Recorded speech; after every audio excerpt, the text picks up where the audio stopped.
Hello everybody, मैं doctor Taufiq Hussain, associate professor in higher education. आज हम रणथंभौर के चौहान शासकों के विषय में चर्चा करेंगे। जैसा कि हमने अजमेर के चौहान शासकों के अंतर्गत देखा कि सपादलक्ष और अजमेर के चौहान शासकों में सबसे प्रतापी और अंतिम महत्वपूर्ण शासक पृथ्वीराज चौहान थे, लेकिन तराइन के द्वितीय युद्ध में मोहम्मद गोरी के द्वारा पराजित होने के पश्चात सपादलक्ष के चौहान शाखा का एक तरह से पतन हो जाता है और पृथ्वीराज चौहान के पश्चात उनका पुत्र गोविंदराज है, वो अजमेर का शासक बनता है। लेकिन कुतुबुद्दीन ऐबक के द्वारा उन्हें अजमेर के स्थान पर रणथंभौर की जागीर दी जाने के कारण अब रणथंभौर के चौहान जो शासक है, चौहान वंश है, उसकी स्थापना है, उसका श्रेय है वो गोविंदराज को जाता है। अर्थात रणथंभौर के चौहान वंश की स्थापना या संस्थापक है वो गोविंदराज थे, जिन्होंने 1194 में रणथंभौर के चौहान जो शाखा है उसकी स्थापना की। और गोविंदराज के पश्चात है वो रणथंभौर के चौहान शासकों में जो जो जो वालन है, प्रहलादन है, वीर नारायण है और जो वाघभट है आदि और जैत्र सिंह है आदि शासक हुए, लेकिन ये ज़्यादा महत्वपूर्ण नहीं थे। इन्होंने कोई विशेष कार्य नहीं किया। लेकिन जैत्र सिंह है, उन्होंने 32 वर्ष तक शासन किया और उसके पश्चात जैत्र सिंह ने ही अपने जीवन काल में अपने जो पुत्र है हमीरदेव चौहान है उसको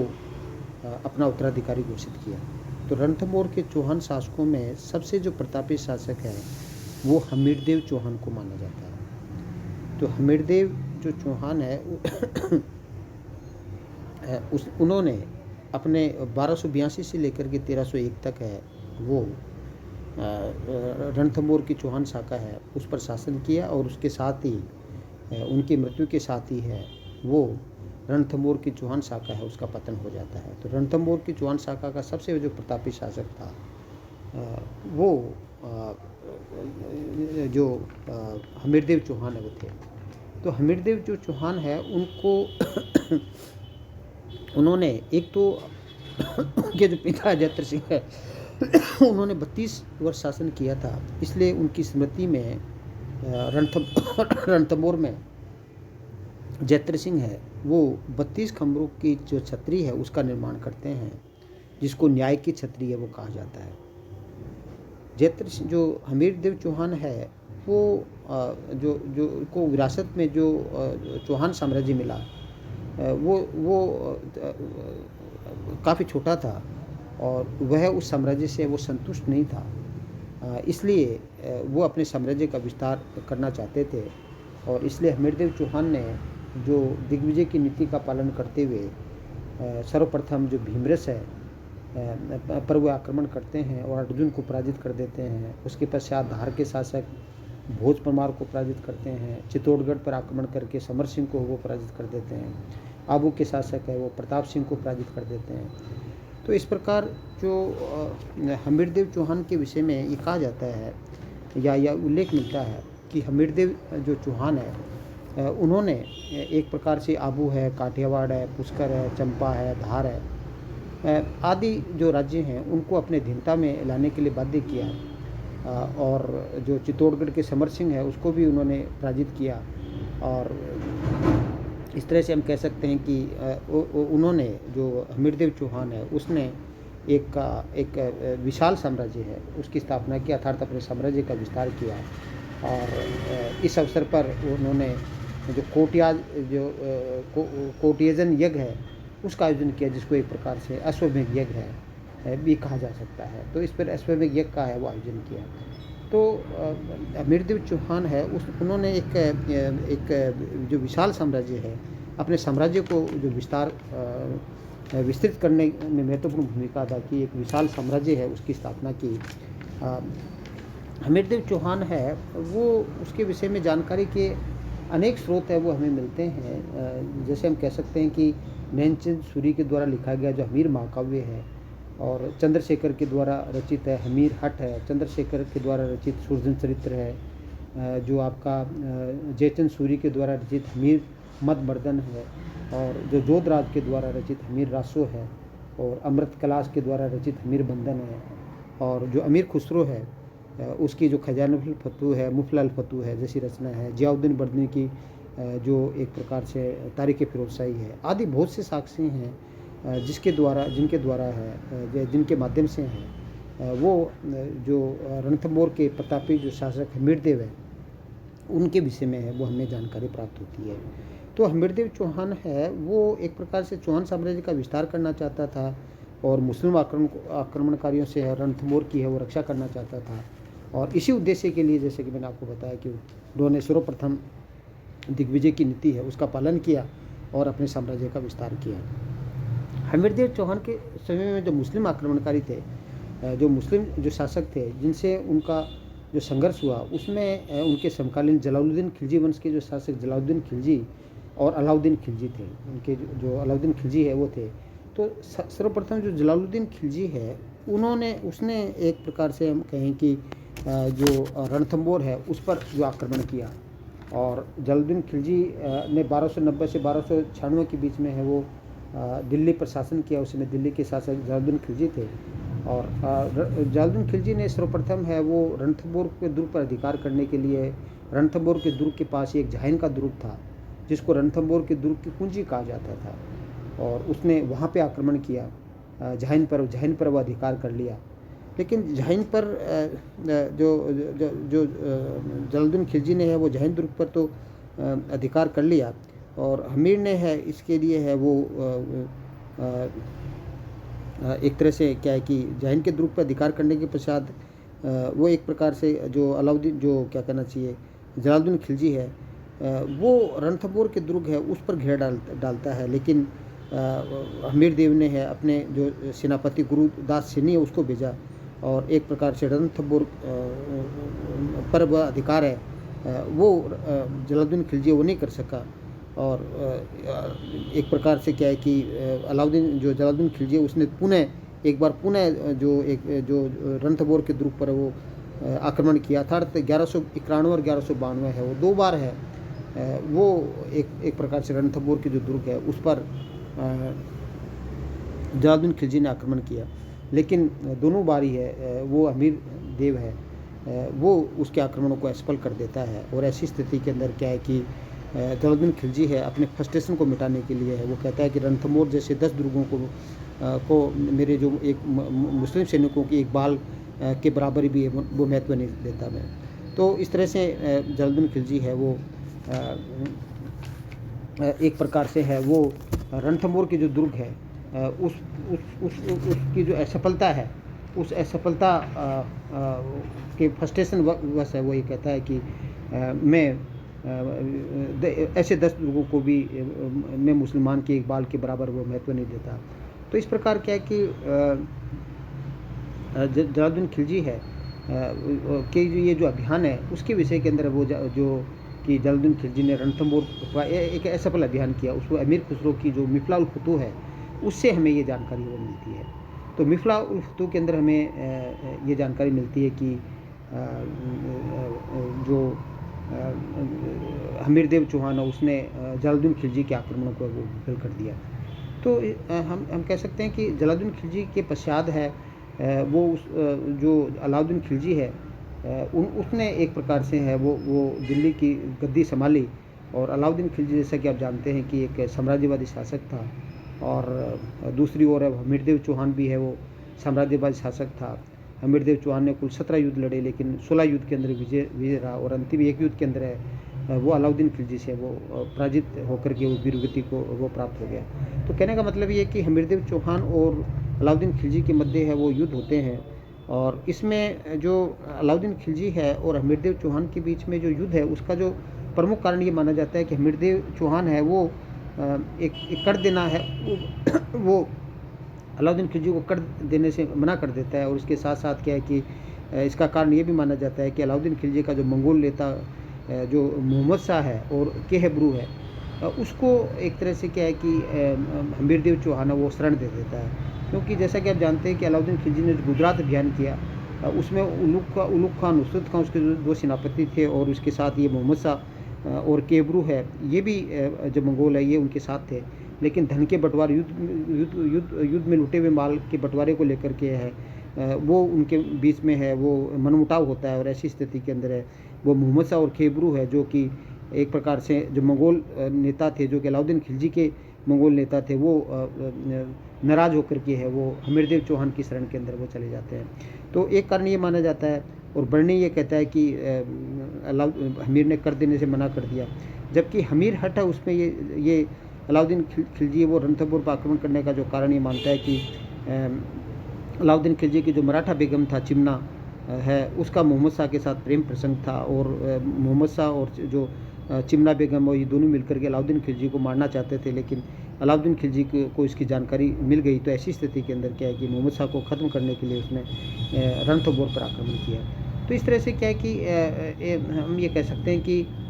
अलाउद्दीन खिलजी ने रणथंभौर पर आक्रमण किया, उसके कई कारण हैं वो गिनाए जाते हैं, लेकिन जो मुख्य कारण यही था कि अलाउद्दीन खिलजी है वो अपनी साम्राज्यवादी महत्वाकांक्षा को पूरा करने के लिए, क्योंकि वो जो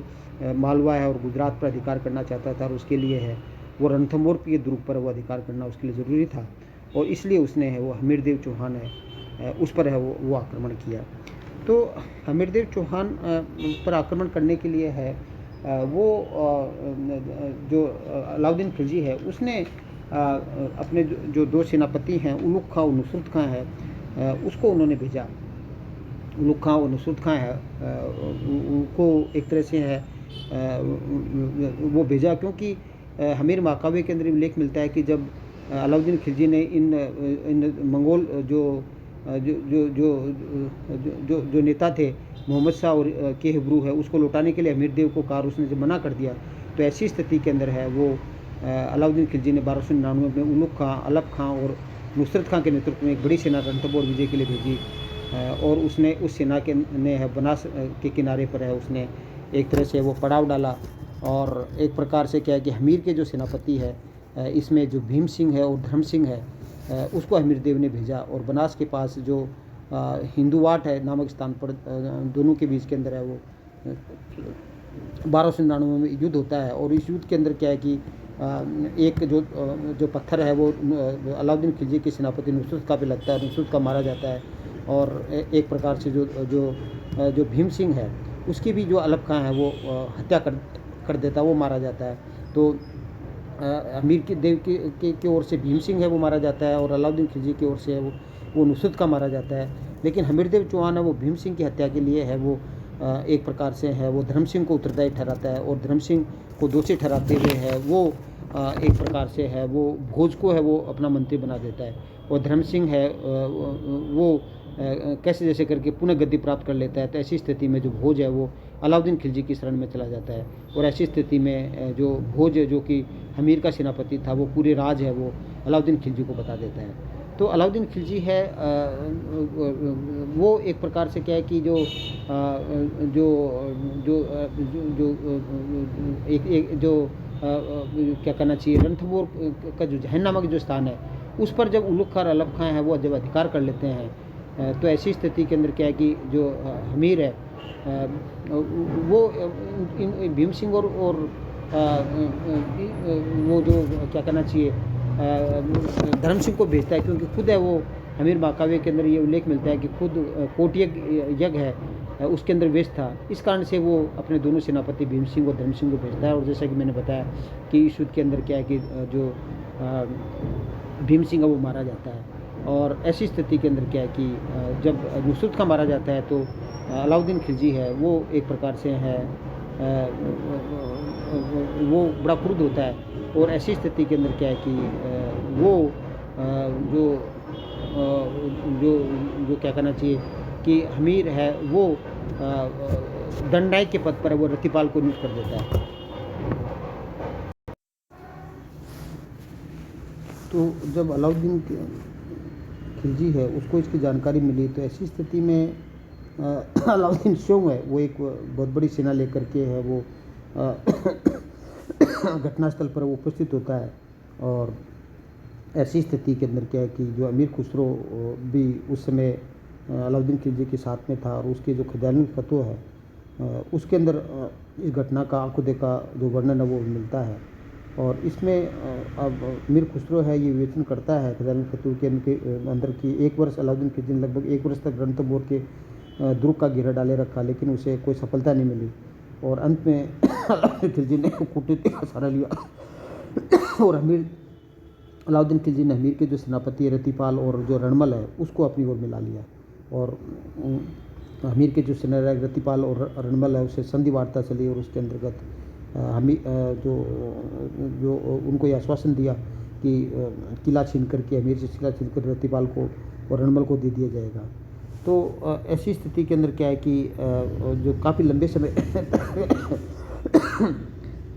अलाउद्दीन खिलजी का रणथंभौर का घेराव होने के कारण से है वो वहाँ खाद्य सामग्री की कमी आ गई।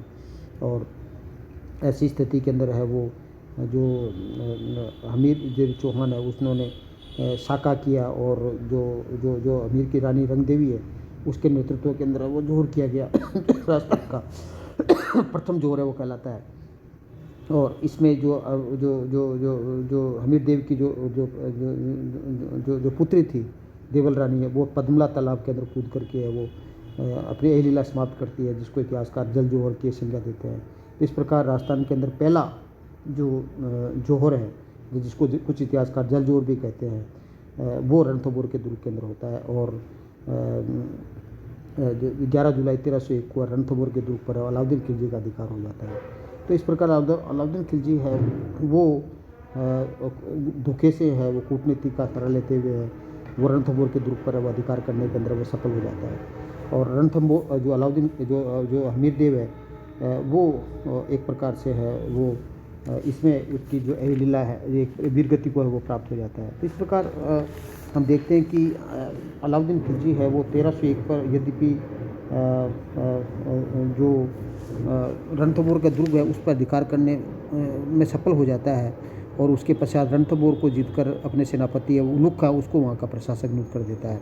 तो हमीर एक वीर है, उदार और शरणागत की रक्षा करने वाला शासक था। अमीर खुसरो और जलाउद्दीन बन्नी है वो भी है वो हमीर देव चौहान की वीरता है और की प्रशंसा करते हैं। और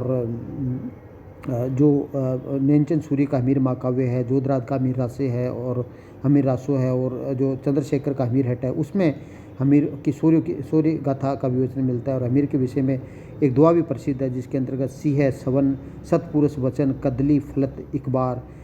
तिरिया तेल हमीर हट चढ़े न दूजी बार। तो इस प्रकार हमीर जो हट है उस हमीर की जो वीरता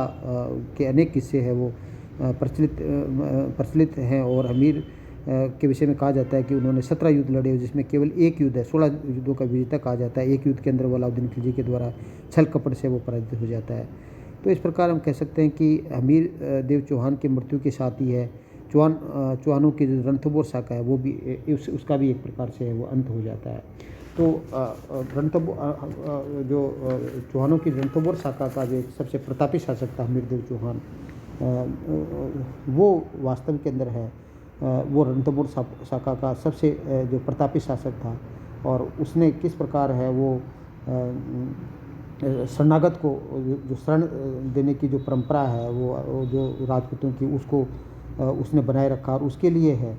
वो एक प्रकार से है वो अपने पूरे परिवार को अपने पूरे जनता को है वो एक प्रकार से दाव पर वो लगा देता है। तो हमीर जो देव चौहान है उसकी एक प्रकार से जो मोहम्मद शाह को वो मंगोल नेता मोहम्मद शाह को शरण देना एक राजनीतिक भूल नहीं थी वरन कर्तव्य प्रांता थी। राजस्थान के इतिहास में हमीर का सम्मान एक वीर योद्धा के रूप में ही नहीं अपितु एक उदार शासक के रूप में भी है। वह शिव और विष्णु और महावीर के प्रति भी समान भाव से श्रद्धा रखता था। उसने कोटयज्ञ का जो संपादन किया, जो धर्मनिष्ठा का जो परिचय दिया, जो एक प्रकार से अश्वमेध यज्ञ था। और उसके दरबार में विजयादित्य उसका दरबारी कवि था और राघव देव उसका गुरु था।